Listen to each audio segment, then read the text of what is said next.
પટેલ, ગામ દાસદ, તાલુકો ઊંઝા.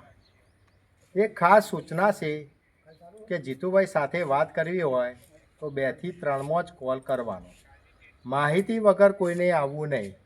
અને રવિવારના દિવસે દર્દીઓની ટ્રીટમેન્ટ થતી હોય એટલે જીતુ પટેલ કોઈનો ફોન ઉપાડી શકતા નહીં.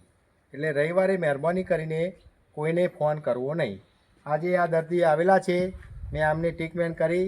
આપણે પૂછીશું કયા ગામના છે, કેટલા વર્ષની તકલીફ હતી. બેન, તમે કયા ગામના છો? રણછોડપુરા. થોડો અવાજ કાઢવાનો. રણછોડપુરાથી કેટલા વર્ષની તકલીફ હતી? 2 વર્ષથી. 2 વર્ષની. જીતુભાઈએ ટ્રીટમેન્ટ કરી, કેટલી મિનિટમાં ફરક લાગ્યો? 10 મિનિટ. 10 મિનિટમાં. અને કેટલા ટકા ફરક લાગ્યો? 100%. 100% જેવો. આ બેનને 2 વર્ષની તકલીફ હતી. ટ્રીટમેન્ટ કર્યા છેડી 10 મિનિટની અંદર લગભગ 100% જેવો ફરક લાગ્યો છે. હાલ એમની શરીરમાં કોઈ તકલીફ છે નહીં. આવા કોઈ પણ હોય તો જીતુ પટેલ પાસે આવજો. જય હિન્દ, જય જવાન.